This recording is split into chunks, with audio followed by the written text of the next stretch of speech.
आसिम मुनीर, तेरे को राज करना है, वर्दी उतार, इलेक्शन लड़, लश्कर खड़े करो, मरवाओ अपने बच्चे। मैं नहीं लड़ूंगा हिंदुस्तान से, तुम लड़ोगे, तुम मरोगे। क्या आपने वेस्टर्न मीडिया में देखा एक भी अल्फाज पीओके के बारे में? पाकिस्तान की फौज की फितरत है कि जहां ऐसा पब्लिक बगावत होती है वो राशन पानी लेके चढ़ जाती है, पैलेट गन नहीं फायर करती। कि मोहम्मद यूनुस की सरकार ने क्या गुल खिलाए, तबाही मचाई, स्वाहा कर दिया इकोनॉमी जो अच्छी खासी चल रही थी, बंटा धार कर दिया, उसकी बत्ती बंद कर दी। इस वक्त चीन दो फ्रंट सिचुएशन में नहीं पड़ना चाहता। नमस्कार, मेरा नाम है जितेंद्र चौहान और आप देख रहे हैं स्टेट मिरर हिंदी। पीओके में भारी बवाल मचा हुआ है। बांग्लादेश में भी दोबारा से एक राजनीतिक उठापटक होना शुरू हो गई है। नेपाल में हम देख ही रहे हैं क्या हो रहा है। लेकिन बड़ा सवाल यह है कि आखिर पीओके में चल क्या रहा है। क्या ये सही मौका है भारत के पास भी कि क्योंकि भारत लगातार कहता रहा है कि पीओके एक दिन हमारा हिस्सा होगा, लेकिन अब जिस तरह के हालात हैं, सेना और पीओके की जनता आमने सामने है। बलूचिस्तान में हमने देखा पाकिस्तान का किस तरीके से बलोच आर्मी ने कहीं ना कहीं नाको चने चबा रखे हैं। क्या पाकिस्तान के टुकड़े हो जाएंगे? इन्हीं सब चर्चाओं पर बात करेंगे। मेरे साथ बहुत खास मेहमान मौजूद हैं। मेरे जनरल जीडी बख्शी सर हैं, जो कि बखूबी जानते हैं पाकिस्तान को किस तरीके से जवाब देना है किसी भी चीज़ का, और पीओके में क्या चल रहा है। स्वागत कीजिए बख्शी सर का। बख्शी सर, जय Hind. Thank you. Bakshi sir, PoK एक ऐसा मसला है जो भारत के लिए बहुत महत्वपूर्ण है। बहुत लंबे समय से ये लगातार बात उठती रही है कि पीओके को भारत का हिस्सा बना लेना चाहिए। सरकार ने भी अपनी विल दिखाई है, लेकिन एक्शन आज तक कुछ हुआ नहीं है, सिर्फ बातें हुई हैं। Is this a right time to take any action against these people or against the Pakistani army to take the POK back in India? First of all, number one, Yes sir.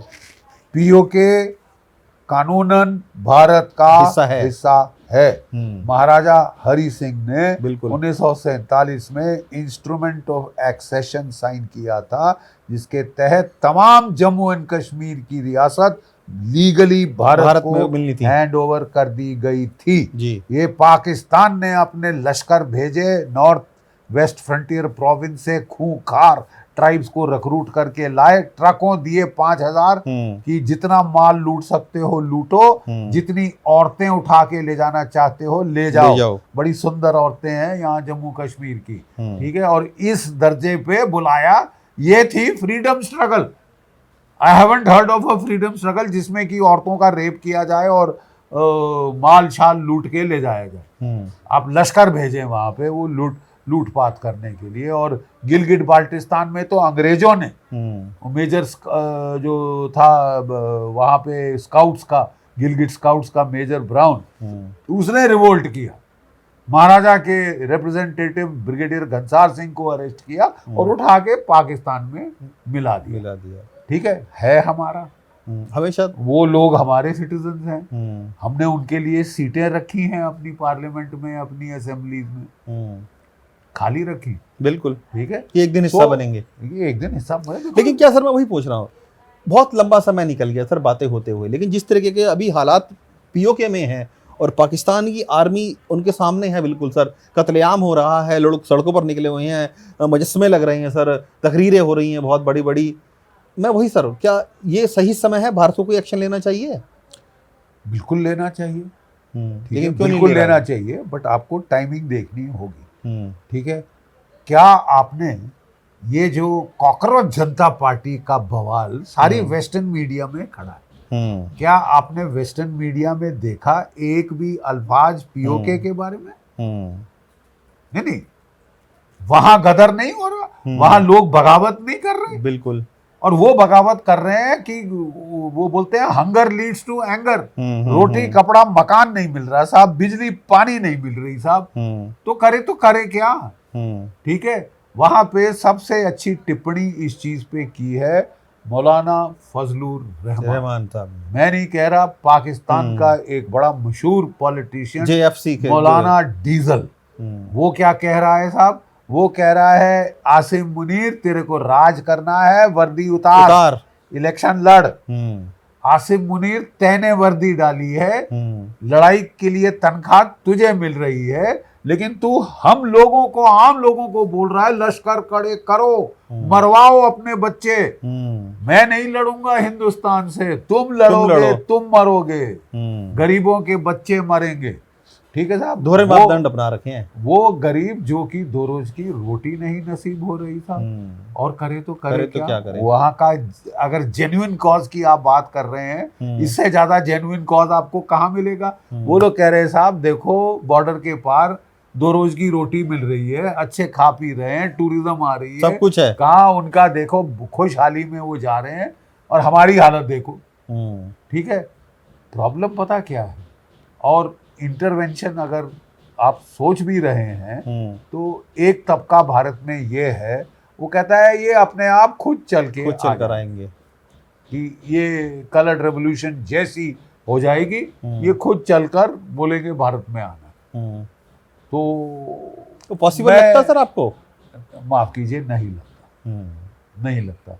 एक बड़ा अच्छा संस्कृत में श्लोक है, उद्यमेन ही सिद्ध्यन्ति कार्याणि न मनोरथे, नहीं सुप्तस्य सिंहस्य प्रविशन्ति मुखे मृगा। भाई काम करना पड़ता है, केवल बातों से बात नहीं चलती है, बातों से, विशेष से कि ये हो जाए वैसा हो जाए, काम नहीं होता। एक सोते हुए शेर के मुंह में हिरण आके सर नहीं डालता, शिकार करना पड़ता है। बिल्कुल। तो ये मैं चीज कह रहा हूँ कि ये चाणक्य नीति के मुताबिक अगर विद्रोह हुआ है तो उससे बैलेंस टूटता है, और टाइम देखकर हमको there is a duty to protect, जो कि यूनाइटेड नेशंस बोलती है, protect population, protect people. Pakistan की फौज की फितरत है तो डिस्ट्रॉय कर रही है सर वहां पे। नहीं, पाकिस्तान की फौज की फितरत है कि जहां ऐसा पब्लिक बगावत होती है वो राशन पानी लेके चढ़ जाती है, पैलेट गन नहीं फायर करती, मार डालती है, कत्लो गारत, जेनोसाइड करती है। 1971 बांग्लादेश में क्या हुआ? Operation tikka Khan, operation search light किसने लॉन्च किया? Lieutenant general tikka Khan. 1 million Bangladeshi औरतों की इज्जत लूटी गई, 3 मिलियन बांग्लादेशी मार डाले गए, 10 मिलियन धकेले रेफ्यूजी बना के भारतवर्ष के अंदर। ठीक है, 1971 चश्मदीन गवाह हो। ठीक है, हम थे वहां पे। दूसरा आपको मैं बता रहा हूं कि 1973 में बलूचिस्तान में विद्रोह हुआ, वही सज्जन जनरल टिक्का खान जो कि आर्मी चीफ बन चुका था, उसको अनलीश किया, उसकी फौज को, वही कत्लो गारत, वही जेनोसाइड। पाकिस्तान की फौज की फितरत है कि वो अपने लोगों पर, निहत्थे आवाम पर कुत्तों, पागल कुत्तों की तरह टूट पड़ती, और जब वो टूट पड़ती है वो बेइंतहा कत्लो गारत करती है। वो टाइम आएगा जबकि हमको इन्वोक करना पड़ेगा यूनाइटेड नेशंस का प्रिंसिपल, ड्यूटी टू प्रोटेक्ट।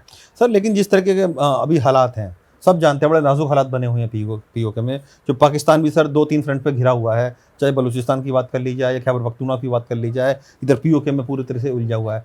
क्या आपको लगता नहीं कि भारत के लिए सही मौका है कि कुछ एक्शन लिया जाए और पीओके को इस नाजुक स्थिति में अपने अंदर ले ली जाए, या फिर भारत उसी पे कायम रहेगा, इंतजार करो देखो क्या होता है? लग तो वो रहा है कि देखो क्या होता पॉलिसी है, बट देखिए अगर आपने तैयारी की होती तो आप आज इन पोजीशन में होते कि पाकिस्तान का बैंड बाजा बारात निकाल देते। ठीक है, आपकी एयरफोर्स होनी चाहिए 42 स्क्वाड्रन, आज के दिन है 28 स्क्वाड्रन, 28 स्क्वाड्रन। पाकिस्तान की कितनी है? 25 स्क्वाड्रन। यानी पहली बार आज़ादी के बाद आपने हिंदुस्तान और पाकिस्तान की एयरफोर्स को बराबरी पे खड़ा, थोड़ा सा एज है। 28 और 25 में क्या फर्क है? 3 स्क्वाड्रन का। और जिस तरह से जा रहा है मामला, आपके रिटायर होने वाले हैं जैगुआर, 5 स्क्वाड्रन रिटायर, मतलब कब तक उड़ा होगा? राफेल तो आ रहे हैं ना सर, शायद आपने बड़ा सही बोला, शायद अभी तक मुझे दिखे तो नहीं। हमारी फौज में एंट्री तो नहीं हुई अभी तक, तो नेगोशिएशन चले जा रही है साहब कितने सालों से। खैर वो अलग मसला है सर, वो चलता वो रहेगा। अलग मसला है। मैं कह रहा हूँ if you had prepared yourself then you would have been in a position to go in right away. But आपने सोचा कि हमारे पास 10 साल हैं, 15 साल हैं, पहले दूसरी पार्लियामेंट बनाओ, पहले भारत मंडपम बनाओ, ज्यादा जरूरी है, फौज बाद में हो जाएगी। तो फिर अब आप are you in a position to do something good? वही पूछ रहा था, क्या राजनीतिक इच्छा शक्ति भारतीय सरकार में अभी है कि वो इस तरह का एक्शन कर सकती है? इच्छा शक्ति क्योंकि बोलते तो जरूर है सर, इच्छा शक्ति तो है, कैपेबिलिटी आप करोगे और चीन अड़ जाए, फिर are you ready for two front war? नहीं, are you ready for two front war? और मतलब लेकिन काउंटर पॉइंट ये है, दूसरा तरीका आर्ग्यू करने का ये है कि भाई जब ऑपरेशन सिंदूर हुआ, ये सारी कमियों के बावजूद हमने ठोक दिया, बिल्कुल ठीक है। लेकिन इस बार आपको अंदर जाना है, ये सिर्फ ड्रोन्स और जहाजों की लड़ाई लॉजिस्टिकली नहीं पूरा होगी, जाना देखना पड़ेगा आपको बूट्स ऑन द ग्राउंड अंदर करने पड़ेंगे साहब। तो मेरा सीधा सवाल है, are you ready? I don't know, the government know. सरकार से पूछिए कि आप तैयार हैं फिजिकल अगर अंदर जाना पड़े तो। पॉइंट ऑफ व्यू से लॉजिस्टिक्स और टेक्निकल चुनौतियां भी बहुत सारी आएंगी अगर जाते हैं अंदर तो। फुल फ्लेज वॉर होगी यार, लाइक 71। और क्या उसमें इतना आसान रहेगा नहीं अब सर, है?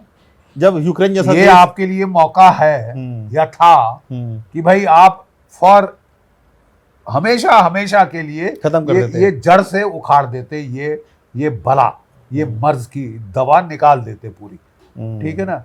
क्योंकि इसने भी नाक में दम कर रखा है, चैन से ना जिएंगे ना जीने देंगे, और इसको तो तबाही करना अनिवार्य है। मेरा सरकार से सीधा सवाल है, आर यू रेडी?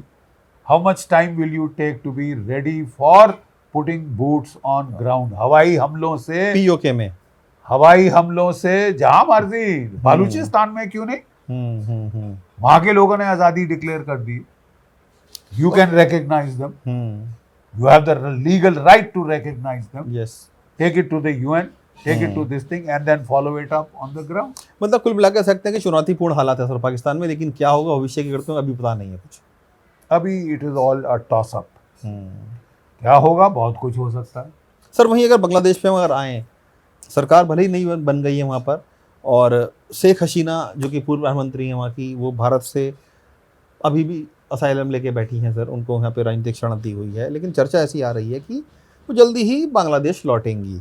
चर्चा इस बात की भी है और कि अगर शेख हसीना वहाँ जाती हैं तो हालात ख़राब हो सकते हैं, उनका भी कत्ल वहाँ पर हो सकता है, उनका भी नुकसान वहाँ पर हो सकता है। क्या बांग्लादेश में दोबारा से एक नई राजनीतिक उपद्रव बनता हुआ देख रहे हैं आप? देखिए, जो लोग हैं ना, उनकी भी आंखों से पर्दा हट चुका है, वो भी समझ गए कि हमारा चार्ली बनाया गया और तख्ता पलट करवा दिया, और उन्होंने देखा कि मोहम्मद यूनुस की सरकार ने क्या गुल खिलाए, तबाही मचाई। भारत से लड़के मैं भारत में बिहार, क्या कहते हैं, बंगाल और उड़ीसा पकड़ लूंगा, पूरी नॉर्थ ईस्ट स्टेट पकड़ लूंगा, ये मुंह मसूर की दाल। तू बचा सकता था अपने आप को, ठीक है? स्वाहा कर दिया इकोनॉमी जो अच्छी खासी चल रही थी, बंटा धार कर दिया, उसकी बत्ती बंद कर दी साहब, ठीक है।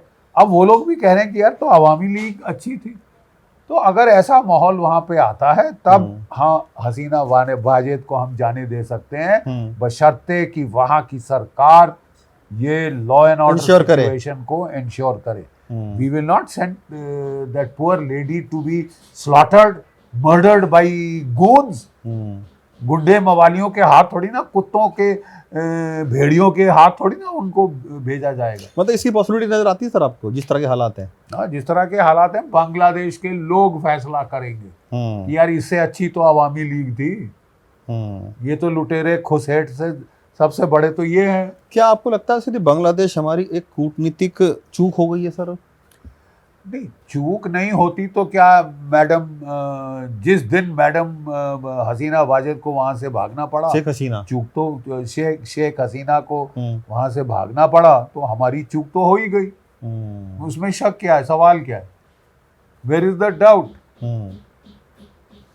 सर 1971 में जिस तरह देश को हमने बनाया वही बांग्लादेश भारत के खिलाफ अब चीनी आंखें और दिखा रहा है। अमेरिकी जासूस का केंद्र बनता जा रहा है। हमने देखा कि सर कई सारे अमेरिकी जो एजेंट्स हैं वहाँ पर पाए जा रहे हैं और तरह तरह की चीज़ें सामने आ रही हैं। क्या बांग्लादेश उसी राह पर चल रहा है सर?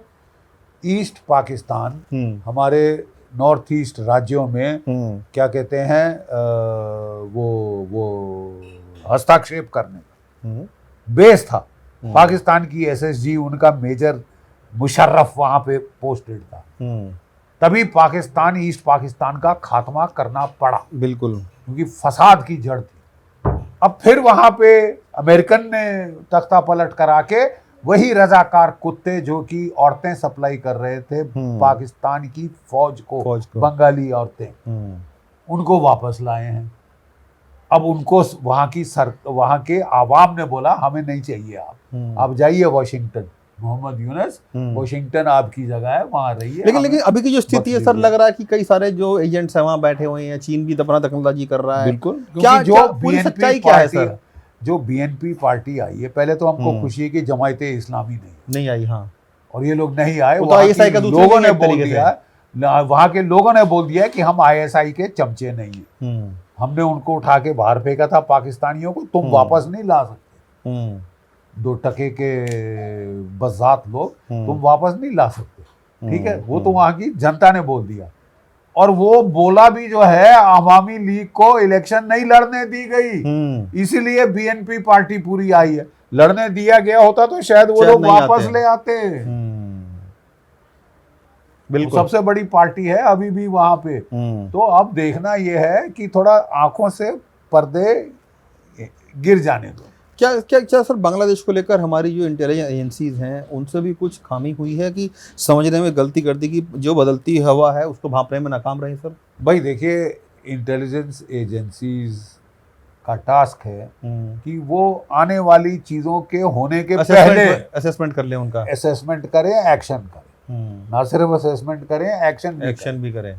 तो केवल पता होना कि हाँ जी वहां तख्ता पलट होने वाला, देखो होने वाला, देखो हो गया, ये अब हमको इसके अगले दर्जे पे हमने जाना शुरू भी कर दिया। बाय द वे, डोवल साहब हैं, वो उनकी जो स्ट्रेटेजिक डॉक्ट्रिन है अब हम कर रहे हैं। अब प्रॉब्लम ये है कि आपके पास कितना पैसा है और CIA के पास कितना पैसा है, कितना पैसा वो वहां लुटा सकती है, डॉलर वो लुटवाती है और वो खरीदती है, करती है वो, और करती है, कर देती है। आपको रिएक्ट करना पड़ रहा है, बट आपने रिएक्ट किया है। कम से कम जमायते इस्लामी पार्टी तो नहीं आई ना, वो तो केवल बॉर्डर बेल्ट में आई, जहाँ पे मैडम ममता बनर्जी क्या कर रही थी ये समझ नहीं आ रही, ठीक है। But I don't think it is out of control, स्थिति सही डायरेक्शन में जा रही है। सर अगर ढाका में भारत विरोधी सरकार पूरी तरीके से वहाँ हावी हो जाती है, चीन अपना नौसैनिक अड्डा बना लेता है, अमेरिका अपनी चीज़ें वहाँ पर इस्टेब्लिश कर लेता है, तो भारत के लिए कितनी बड़ी चुनौती है? आर्थिक आधार पर सैन्य दबाव वहाँ पे बनता है, किस तरह की चीज़ें देखते हैं सर आप? Can you afford that? मैं काउंटर क्वेश्चन करता हूँ, can you afford that? No, हम बैकफुट पा चुके हैं कहीं ना कहीं। बैकफुट पे तो आप आ ही गए हो, now you have to come back on the front foot. How sir? नहीं, व्हाई नॉट? बहुत हजारों तरीके, आपकी इंटेलिजेंस एजेंसीज नहीं है, आप हम लोगों ने बांग्लादेश नहीं किया था 1971, फौज वही है, वही फौज है। उस वक्त हमारे 45 स्क्वाड्रन थे, जबकि पाकिस्तान के 20 एक स्क्वाड्रन थे। बिल्कुल, तो ये फर्क हम करने को कर सकते हैं, जहां चाह वहां रहा। बिल्कुल बिल्कुल। सर चीन जो है लद्दाख से लेकर अरुणाचल तक साइलेंट वॉर लड़ रहा है सर। हम देख रहे हैं कि वो लगातार चीज़ें अंदर ही अंदर करता जा रहा है, चाहे वो लद्दाख के रीजन की बात कर ली जाए या अरुणाचल के रीजन में बात कर ली जाए। वो चुनौती सर भारत की कितनी बड़ी चुनौती हो रही है सर?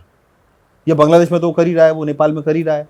देखिए, जहाँ तक चीन का सवाल है, मेरी व्यक्तिगत राय है कि इस वक्त चीन 2 फ्रंट सिचुएशन में नहीं पड़ना चाहता। वो पाकिस्तान के तमाशबीनों की सुन कर वो खुद नहीं फंसना चाहता कि मैं ईस्ट में लड़ रहा हूं ताइवान से और क्या कहते हैं साउथ चाइना सी से, ठीक है, वहां के जो लोग हैं, वहां की जो स्टेट्स हैं, और फिर मुझे पश्चिम में भारत से लड़ना पड़े। तो वो थॉ चाह रहा है, उसने थॉ मांगा है और थॉ दोनों देशों के बीच हुआ है, उसके परस्पर फायदे में है इस वक्त, हमारे फायदे में है इस वक्त। So let's go for it ना, क्योंकि अमेरिका आपके गले पड़ गया, पाकिस्तान आपके गले पड़ गया है, बांग्लादेश आपके गले पड़ गया है, तो ये टाइम है कि हम चीन से भी लड़ेंगे। Then that is stupid. फिर आप चक्रव्यूह में आ बैल मुझे मार, हाँ बैल मुझे मार, और चक्रव्यूह अभिमन्यु बनना बड़ा अच्छा है, आपका नाम आ जाएगा अगली महाभारत चाइना में। तो ये चाह ही रहा है कि चक्रव्यूह में फंस जाए भारत। नहीं, लेकिन चाइना क्या चाह रहा है? क्या ये लड़ना चाहता है इस वक्त? नहीं लड़ना चाहता, ये मैं समझाने की कोशिश कर रहा हूँ। उसमें भी अकल है, बहुत शातिर दिमाग है। वो कहता है भैया मेरे को अमेरिका से लड़ना है, तो मैं भारत से इकट्ठा क्यों लड़ूं? वो बेवकूफ तो नहीं है ना। तो अगर उसके फायदे में है, परस्पर हमारे फायदे में भी है। टाइम की बात है। There are no permanent friends, there are no permanent enemies, there are only permanent national interest.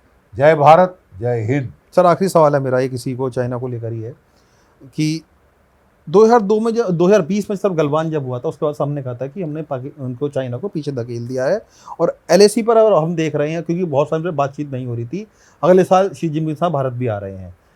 खबरें ऐसी आ रही हैं कि LAC के पास चीन ने बहुत सारे बेसिस बना लिए हैं, एयरफील्ड बना ली गई हैं, गाँव बसा लिए हैं। भारत चीन के सामने केवल रिएक्ट करता है, लेकिन मजबूती कहीं ना कहीं चीन ज़्यादा दिखा रहा है अपनी वहाँ पर। तो क्या भारत नहीं, अगर वो बेसिस बना रहा है, वो सड़कें बना रहा है, वो एयरफील्ड बना रहा है, हम भी तो बना रहे हैं, हमें किसने रोका? Capability capacity building is a continuing process. वो किसने बंद करने को बोला? हमने सिर्फ कहा है कि अभी लड़ने का टाइम उपयुक्त नहीं, which is clear obvious. Military point of view से हर किसी से इकट्ठे लड़ो और मरो, वो तो बेवकूफ़ी है ना। सर लेकिन जिस तरीके से शी जिनपिंग साहब भारत आ रहे हैं, उनकी इस यात्रा से आप किस तरह देखते हैं? क्योंकि एक तरफ चीन लगातार विस्तारवादी करता है और भड़का रहा है भारत के पड़ोसियों को। वो अब कहने की इस वक्त क्या कर रहा है, मैं वही आपसे पूछ रहा हूँ। गलवान के बाद उसने पीस टॉक करी है, उसने क्या कहते हैं डी एस्केलेशन किया है, लेकिन काफी कुछ उसने वो सेपरेशन ऑफ फोर्सेस वगैरह कर दिया है और शांति बहाल हो गई है। मुझे तो कोई गोली की आवाज नहीं सुनाई दी ना।